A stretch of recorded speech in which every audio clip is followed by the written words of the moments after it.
महापर्व प्रारंभ हुआ है, तो उसके भी 3 चरणों को हम स्पर्शित करेंगे। श्रीपाल और मैना सुंदरी का महान चरित्र और नवपद की महिमा को हम सभी जानेंगे।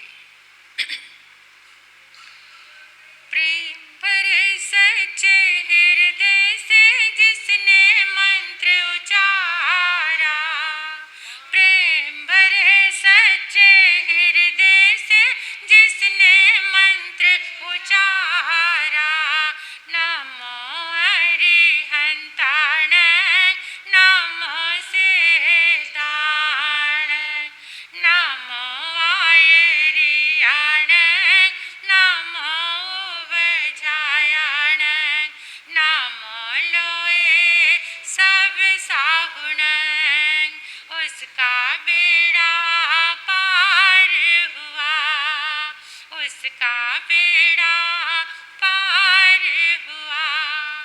मैना सुंदरी अंबर राणा किस्सा महिमा गाए, मैना सुंदरी अंबर राणा किस्सा महिमा गाए, कुष्ठ रोग के साथ सरोगी काया कष्ट मिटाए, कुष्ठ रोग के साथ सरोगी काया कष्ट मिटाए। मैना सुंदरी जप कर माला, मैना सुंदरी जप कर माला, यही मंत्र उचारा, नमो अरिहंताण नमो नमो आयरियाण नमो उपजायाण, नमो लोए सब साहुण, उसका बेड़ा पार हुआ, उसका बेड़ा पार हुआ। नवपद आराधना का आज प्रथम दिन प्रारंभ। आज की जो आराधना है वो ओम ह्रीं श्रीं नमो अरिहंताण। अरिहंत भगवान के कितने गुण हैं? कितने गुण? 12 गुण। जो विधि के साथ आइंबिल तप की आराधना करते हैं उनको 12 माला ओम ह्रीं श्रीं नमो अरिहंताणं की 12 माला करनी है। 12 तिकुतों के पाठ से वंदन, 12 लोगस का ध्यान और 12 नमोथुणं की आराधना करनी है। और आज का जो खाने का धान्य यानी आइंबिल का जो विधि के साथ ओली करते हैं उनके लिए सफ़ेद रंग रहेगा, जिसमें चावल या चावल से बनी चीज़ें, फुलियाँ वगैरह ये चीज़ें आती हैं। और जो खुला आइंबिल करते हैं उनके लिए ओम ह्रीं श्रीं नमो अरिहंताणं की 21 माला, 21 से तिकुतों के पाठ से वंदन, 21 लोगस का ध्यान और 21 यानी ये क्रम डेली उनका इसी तरह से चलेगा। तो हम थोड़ी सी बात कर लेते हैं नमो अरिहंताणं। पहला पद अरिहंत भगवान का पद। ये नवपद की आराधना में कलर भी जुड़े हुए हैं और नमोकार मंत्र यानी नवपद भी जुड़े हुए हैं, कलरफुल आराधना। तो इसके साथ एक बहुत बड़ी चीज है जो हमारी लेशा, जैसे जैसे हमारे भाव हैं वैसा वैसा रंग हमारे पास आता है। कोई कृष्ण लेशा में है तो उसकी आत्मा में काला रंग है, यानी उसके जो भाव हैं वो क्या बनते हैं, हमारे भाव वो लेशा बनती है। बड़ा विस्तृत विश्लेषण है इसका, लेकिन मैं तो छोटी सी बात आपको बताऊंगी कि रंग हमारे जीवन में कोई भी व्यक्ति बिना रंग के नहीं है। हम बिना रंग के तब होते हैं जब 14वें गुण स्थान में पहुंचते हैं, अयोगी केवली। जब तक योग है तब तक हमारे साथ रंग है, यानी गुण स्थान आपने सुने होंगे कि जब तक हम ये आत्मा जब तक शरीर में है तब तक इसके साथ रंग है। रंग बोले तो लेशा का जो ध्यान है वो रंगों के साथ है। तो पहला पद है जो नमो अरिहंताणं, ये कौन सा रंग है? साधना का जो अंतिम चरण है वो सफेद रंग है। साधना का अंतिम स्वरूप जो है वो सफेद है। और जो आध्यात्मिक व्यक्तित्व है, अध्यात्म में जो अंतिम चरण व्यक्तित्व है वो कौन है? अरहत, अरिहंत भगवान।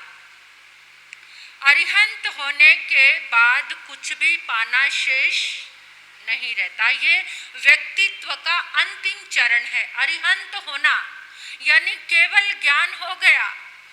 जैसे हम जो आराधना करते हैं, हम धर्म करते हैं। धर्म क्या है? ज्ञान, दर्शन, चरित्र की आराधना करते हैं हम, ये धर्म है हमारा, हम करते हैं। लेकिन जो अरिहंत है वो स्वयं ही धर्म है। वो ज्ञान हो गए, दर्शन हो गए, चरित्र हो गए, वो स्वयं ही क्या बन गए? धर्म का रूप बन गए, धर्म स्वरूप बन गए। हम स्वरूप की आराधना करते हैं क्योंकि हम छद्मस्त हैं। हम ना अभी ज्ञान बने हैं, ना दर्शन बने हैं, ना चरित्र बने हैं, इसलिए हम धर्म की आराधना करते हैं, लेकिन वो धर्म बन गए हैं। तो नमो अरिहंताणं का ध्यान कहाँ पर करना? इसके 7 अक्षर हैं और वैज्ञानिकों ने ऐसी मशीन का निर्माण किया है, एक ऐसी मशीन बनी है जिसमें ये 7 अक्षर डाल दो तो वहां पर उनका रंग भी आ जाता है और उनको सुना भी जा सकता है। ऐसी मशीन बनी है कि जिससे ये 7 अक्षर डाले तो उनका रंग आ जाएगा कि रंग कैसा है। अक्षरों का रंग आता है, अक्षरों को सुना जा सकता है। यानी इतने बड़ी बड़ी रिसर्च वैज्ञानिकों की चल रही है। तो जो नमो अरिहंताणं का जो ध्यान है वो हमारा ज्ञान केंद्र, ये जो ज्योति केंद्र भी इसको कहते हैं, यहाँ पर इसका ध्यान किया जाता है। तो यहाँ पर जब इसका ध्यान किया जाता है, जिसको बहुत क्रोध आता है, क्रोध कषाय शांत होने लगते हैं। यहाँ पर सफेद रंग का ध्यान करने से इसके देखो, एक तो अरिहंत भगवान का ध्यान, इसके भी 3 चरण हैं। एक अक्षर का ध्यान करना, एक अरिहंत स्वरूप का ध्यान करना, एक पूरे पद का ध्यान करना। पूरा पद जैसे नमो अरिहंताणं, पूरे पद को यहाँ पर देखना और कुछ अरिहंत अवस्था को यहाँ पर देखना, या फिर एक एक अक्षर को, पहले नमो फिर अरि फिर हंताणं, इस तरीके से अक्षरों का, पद का और अरिहंत अवस्था का यहाँ पर अगर ध्यान किया जाता है तो धीरे धीरे जो कषाय हैं, क्रोध हैं, वो शांत होने लगते हैं, वो कम होने लगते हैं। ऐसे आचार्यों ने इसके ऊपर रिसर्च की है। जिसका बीपी हाई रहता है, अगर निरंतर यहाँ सफेद रंग से नमो अरिहंताणं का ध्यान किया जाए तो जो बीपी है वो नॉर्मल होना शुरू हो जाएगा। अगर इसका प्रयोग किया जाए, सब कुछ है हमारे पास लेकिन हम करते नहीं हैं। अगर करें तो ये हमारे जीवन में बहुत बड़ा चमत्कार घटित हो सकता है। तो इस तरह से जो ये रंगों का, अब हर रोज एक रंग का, एक पद का ध्यान आएगा। इसके कारण पहला जो समय था, प्राचीन समय में केवल मंत्र का जाप किया जाता था। फिर हमारे आचार्यों ने प्रयोग करके उसके साथ रंग और उसके साथ ध्यान को जोड़ दिया, ध्यान और रंग को इसके साथ में ऐड कर दिया बीच में, तो उसकी पावर और ज्यादा बढ़ गई। उस ध्यान से और रंग के ध्यान से ये हमारा जो मंत्र का की शक्ति है और ज्यादा, और उससे क्या होने लगे, लोग स्वस्थ होने लगे, लोगों को रिद्धि सिद्धि प्राप्त होने लगी। रंगों के ध्यान से सारी आदि व्याधियां खत्म होने लगी। तो ये जब जब हमारे शरीर से रंग कम होते हैं तो हम रोगी होने लगते हैं, बीमार होने लगते हैं। इसलिए नमोकार मंत्र के 5 रंग का ये हर रोज एक रंग की साधना और उसका ध्यान कहाँ पर करना चाहिए, ये आपके समक्ष आएगा। अब थोड़ा सा हम शुरू कर लेते हैं श्रीपाल और मैना सुंदरी का महान चरित्र। इस चरित्र के श्रवण करने से पुण्य का जागरण होता है। इस चरित्र के श्रवण करने से रोग शांत होते हैं। इस चरित्र के श्रवण करने से, क्योंकि महापुण्यवान जीव का एक चरित्र है तो पुण्य बढ़ने लगता है।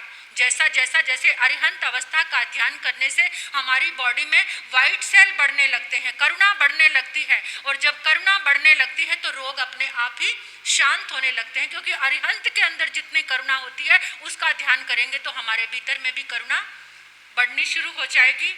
तो ये जो श्रीपाल और मैना सुंदरी का महान चरित्र बड़ा प्यारा है। जो इसको भाव से सुनेंगे और सोचेंगे कि पूरे 9 दिन मुझे इसकी आराधना करनी है, इस चरित्र को मिस नहीं करना, तो उसके साथ साथ आपके अनंत पुण्य का जागरण होगा, आप स्वयं ही इसको देखेंगे। तो आओ प्रारंभ करते हैं। आचार्य उपाध्याय सभी को पहले अरिहंत भगवान को प्रणाम करके, सिद्ध प्रभु को प्रणाम करके, आचार्य भगवंतों को, उपाध्याय भगवंतों को, समस्त साधु साध्वी भगवंतों को प्रणाम करके, गुरु भगवंतों को प्रणाम करके, अपने माता पिता को प्रणाम करके हम इस चरित्र की आराधना करते हैं और सोचते हैं कि जैसे धर्म के प्रति श्रद्धा का भाव श्रीपाल और मैना सुंदरी के जीवन में आया, ऐसे हमारे भीतर भी धर्म का वैसा भाव बने, ऐसा विश्वास आए हमारे जीवन में, और हम भी इस आराधना को करते परम पद को प्राप्त करें। ऋषवादी 24 जिन विहरमान प्रभु विश, अनंत चतुष्टय युक्त हैं ते प्रणम जगीश। गणधर गौतम स्वामी जी तास चरण शिरनाय, वंदो माता सरस्वती दीजे वर मुझ माय। नवपद महिमा वर्णनु प्रणमो सद्गुरु पाय, कहूँ चरित्र श्रीपाल का पढ़ते संपत आय। वीर आज्ञा शिरधार गुरु गौतम अणगार, आए राजगृही बाहर करता पर उपकार। वंदे सैनिक आन गुरु किया बयान, धर नव पद ध्यान मिले पग पग निधान। इसमें पहले 24 तीर्थंकर भगवान को, विहरमान भगवान को जो अनंत चतुष्टय से युक्त हैं, उनको प्रणाम किया गया है, वंदन किया गया है, और गंधर गौतम स्वामी को प्रणाम किया गया है। तो उस समय गौतम स्वामी विचरण करते हुए एक बार राजगृही नगरी में आए, तो राजा श्रेणी पूरी जनता उनके दर्शन करने के लिए आई। तो उस समय गौतम स्वामी ने नवपद आराधना की महिमा का जिक्र किया कि इसको सुनने से सारे रोग दूर हो जाते हैं, इसको सुनने से संपत्ति की प्राप्ति होती है। तो उसी समय श्रेणिक राजा ने वंदना करके पूछा कि प्रभु, ऐसा कौन व्यक्ति है कि जिसने नवपद की आराधना की और उसके जीवन में अतिशय चमत्कार प्रकट हुआ हो, या उसको रिद्धि सिद्धि मिली हो, उसका रोग मिटा हो, ऐसा कौन है? तो उस समय गौतम स्वामी राजा श्रेणिक को बताने लगे कि हे श्रेणिक, इसी अवसर्पणी काल के चौथे आरे में जम्बू द्वीप के भरत क्षेत्र में चंपापुरी नाम की नगरी थी, सुखकारी थी।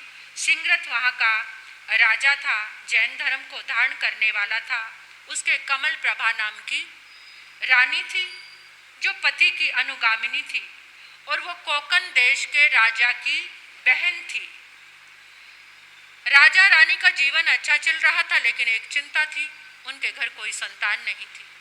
बड़ी मन्नतें मांगी, जो कुछ सब कर सकते हैं, जैसे आप पुरुषार्थ करते हैं, राजा रानी ने भी ऐसा पुरुषार्थ किया। पुरुषार्थ सफल हुआ, पुण्य योग से उनके यहाँ पर एक बेटे का जन्म हुआ। और बेटा कैसा था? कोटि भट्ट बलवान। जब उसको ज्योतिषियों ने आकर देखा, उसकी जन्म कुंडली का मिलान किया, तो उन्होंने कहा, राजन, तुम्हारे हाथ तो हीरा लगा है, तुम्हारे घर में जिस बेटे का जन्म हुआ है कोटि भट्ट बलवान है, यानी करोड़ों सैनिकों का बल एक अकेले इस बच्चे के अंदर है। राजा ने उसी समय लाखों रुपए का दान दिया। बंदी गृह में जितने जेल में कैदी पड़े थे सबको छेड़ा। आपने अक्सर सुना होगा कि जब भी राजा के यहाँ कोई पुत्र होता था तो सबसे पहले वो बंदी जनों को छोड़ते थे, यानी उनकी कैद में जो लोग पड़े होते थे सबसे पहले उनको आज़ाद करते थे। इसका मतलब इसके पीछे लॉजिक क्या पता है आपको? जिस समय वो कैदी छूटते थे ना, उस बच्चों को हजारों दुआएं देकर जाते थे, ये बच्चा युग युग जिए, ये बच्चा स्वस्थ रहे, जिसके कारण हमें कैद से मुक्ति मिली।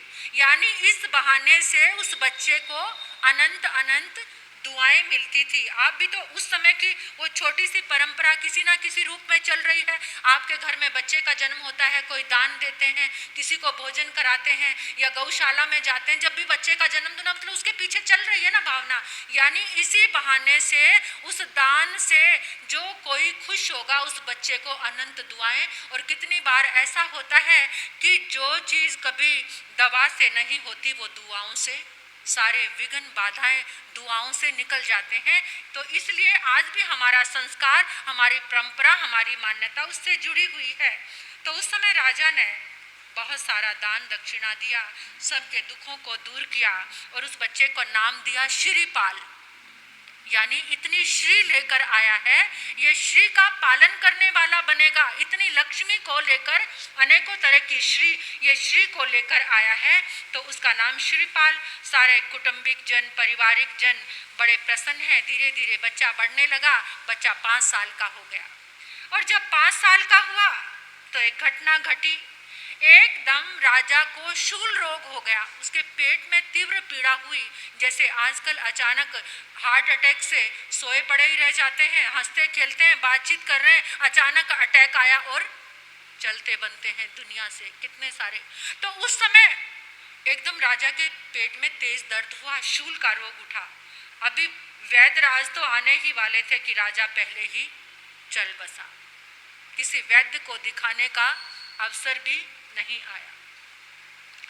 रानी रोने लगी। 5 साल का बेटा, जवानी, अभी तो इतनी छोटी उम्र थी, राजा चला गया, अब कौन मेरे बच्चे को संभालेगा? मतीसार मंत्री था, बड़ा वफादार था राजा का। वो आकर रानी को समझाने लगा कि आप चिंता मत करो, ऐसा करते हैं, पूरे राज्य को पीछे से तो मैं संभालूंगा, लेकिन नगरी के सामने बच्चे का राज्याभिषेक कर देते हैं। तो शोक का निवारण हुआ, बच्चे का राज्याभिषेक कर दिया। वो बुद्धिमान मंत्री रानी को बार बार समझा रहा है, लेकिन कर्मों की लीला बड़ी विचित्र है। सिंहरथ राजा का एक छोटा भाई था, वीर दमन था उसका नाम। आपको यहाँ एक बात नोट करना, जो वीर दमन है वो चरम शरीरी जीव है। जो वीर दमन है, चरम शरीरी समझ गए, अंतिम शरीर, उसका वो अंतिम शरीर है, इसी भाव में मोक्ष पाने वाला जीव है। लेकिन उसके मन में भी कैसे भाव आ जाते हैं। कभी अपने भावों को देखकर अपने आप को कुंठाग्रस्त करके ऐसा नीचे मत गिरना कि कभी उठ ना पाओ। गलतियां सबसे हो जाती हैं, लेकिन हमेशा गलती को सुधारने की कोशिश करनी है। तो वो सोचने लगा, इस बच्चे को राजा बना दिया, पहले तो इंतजार कर रहा था, पहले भाई का इंतजार किया, अब वो चल बसा, सोचता था मैं राजा बनूंगा, अब इस बच्चे को राजा बना दिया।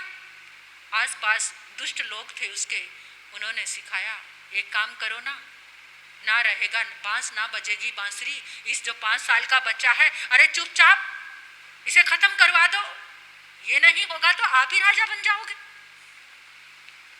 दुष्टों ने ऐसी बात उसके कानों में डाल दी, बुद्धि में पहुंची, दिल में पहुंची। अब तो वो सोचने लगा। जब वो बातचीत कर रहे थे, रानी का जो वफादार मंत्री था वो वहां से निकल रहा था। उसने सुना रानी को और बच्चे को खत्म करने की बात चल रही है। एकदम तुरंत दौड़ा दौड़ा आया, रानी को कहा, अगर जीवन बचाना चाहती हो अपने बच्चे का तो जल्दी से मेरे साथ चलो, तुम्हारे लिए बहुत बड़ा षड्यंत्र रचा जा रहा है, ऐसे श्रीपाल को तुम्हें मारने का पूरा षड्यंत्र है, आओ मेरे साथ।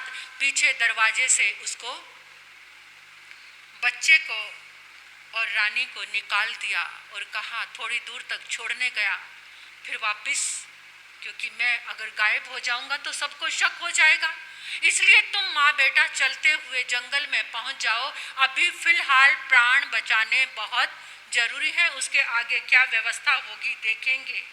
अब रानी बच्चे को लेकर रात के अंधेरे में जिसने कभी जमीन पर नंगा पांव भी नहीं रखा था, आज वो वनों में भटकने के लिए कर्म किस समय क्या करा देता है। कभी कर्मों का ठेका मत लेना, इतराना मत अपने सौभाग्य पर। कभी भी कुछ बदल सकता है, कभी भी कुछ भी हो सकता है। तो रानी बच्चे की उंगली पकड़ के, 5 साल का बच्चा था, उसको लेके कभी गोदी उठाती है, फिर थक जाती है, फिर उसको पांव चराती है। और जंगल था, जंगल से भयानक जानवरों की आवाज आती तो वहीं ठिठुक जाते हैं, दुबक जाते हैं। कहीं पर उठती बैठती ऐसे वो चलने लगी और मन में सोच रही है, कौन सा पाप उदय में आया है, कौन सा पाप उदय में आया। ऐसे सोचते सोचते सुबह हो गई, भोर हो गई, सूर्य उदय हुआ, पूर्व दिशा प्रकट हो गई। तो रानी और वो बच्चा एक पेड़ के नीचे बैठ गए। शिरीपाल अपने नन्हे से कोमल से बच्चे को लेके बैठी है। इतने में ही मन में सोचने लगी, इस बच्चे की रक्षा कैसे करूंगी, कहां से तो खाना लाऊंगी, कैसे इसको पालूंगी। इतने में ही बच्चे ने माँ का पल्लू पकड़ा, गोद में आकर लेट गया और कहने लगा, माँ बहुत जोर से भूख लगी है, दूध लाओ ना माँ।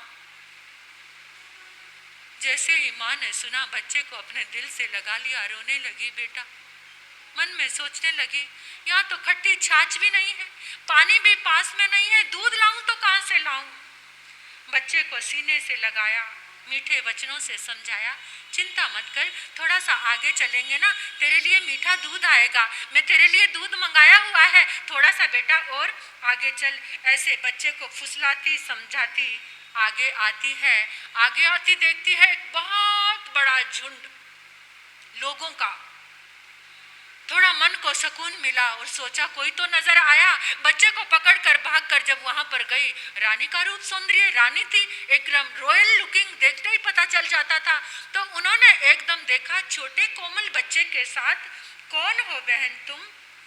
रानी ने अपनी सारी बात बता दी, सारी पूरी कहानी कि बचते बचाते यहाँ आए हैं, लो तुम ही मिले हो। वो 700 जो लोग थे ना, 700 लोगों का वो झुंड था और वो 700 के 700 कोढ़ी थे, उनको कोढ़ का रोग हो गया था। तो नगरी से, गांव से जिनको कोढ़ का रोग हो जाता था ना, तो उनको बाहर निकाल दिया जाता था कि ताकि ये संक्रमण का रोग और किसी के पास ना फैले। तो वो 700 लोग कोढ़ी इकट्ठे हो गए थे और वो जंगल में ही अपना रहते थे, कोई उनको खाने के लिए कुछ दे जाता था। इस तरह से 700 लोगों का झुंड था। उन्होंने कहा, बहन तूने हमें भाई कहा है, चिंता मत कर, अब तेरे बच्चे का हम बाल भी बांका नहीं होने देंगे, कोई भी आ जाए हम इसको जरूर बचाएंगे और तू भी चिंता मत कर, आज से तू हमारी बहन है। इस तरह से उन 700 कोढ़ियों ने माँ बेटे को अपने बीच में शामिल कर लिया। और उधर वीर दमन ने देखा, कहाँ चले गए, मारने के लिए आया था वो, तो देखा ना रानी है ना बेटा है। सैनिकों को दौड़ाया, इधर से उधर से चारों दिशाओं में भेजा और वो दौड़ते दौड़ते सैनिक कहाँ आ गए देखते हुए, ढूंढते हुए, वो जहां पर वो 700 कोढ़ी थे। जैसे ही सैनिक आए, वो लोग भी चौकन्ने हो गए कि रानी को और बच्चे को ढूंढते हुए आए हैं। तो उन्होंने कहा, ए इधर मत आना पास, देखो हम सब कोढ़ी हैं, अगर हमें छुआ तो तुम्हें भी कोढ़ हो जाएगा, दूर दूर दूर दूर रहो हमसे। अब जब सैनिकों ने देखा, वो कहते, आ बैल मुझे मार, ये वाली कहावत हो जाएगी अगर इनके पास जाएंगे, बिना बात की बीमारी आ जाएगी। तो उन्होंने एकदम वो सबको इशारा करने लगे, यहाँ कौन कोढ़ियों के पास होगा, चलो भागो यहाँ से, नहीं तो ये छूत का रोग हमें भी हो जाएगा, हम भी कोढ़ी बन जाएंगे। अब वो तो वहाँ से चल पड़े। अब आगे क्या होगा ये कल आप सुनेंगे, आपको पता चलेगा। तो नवपद की आराधना भी करना। यानंग नमो लोई सब साहुनंग चैता वारंग वासंग चकवटी मेड़ी और संति संति करे लोई पत्तो गई मृतरंग श्री चितारी मंगलम विंता मंगलम सिद्धा मंगलम साहू मंगलम केली पनतो धम्मो मंगलम चितारी लघुतमारी अंता लघुतमा सिद्धा लघुतमा साहू लघुतमा केवली पनतो धम्मो लघुतमा चितारी शरणं पवज्जामि रन्ते शरणं पवज्जामि सिद्धे शरणं पवज्जामि साहू शरणं पवज्जामि केवली पनत्तो धम्मो शरणं पवज्जामि। पहला शरणा अरिहंत का, दूजा सिद्ध भगवान, तीजा शरणा धर्म का, चौथा सान्नी ग्रंथ। ये चार शरण दो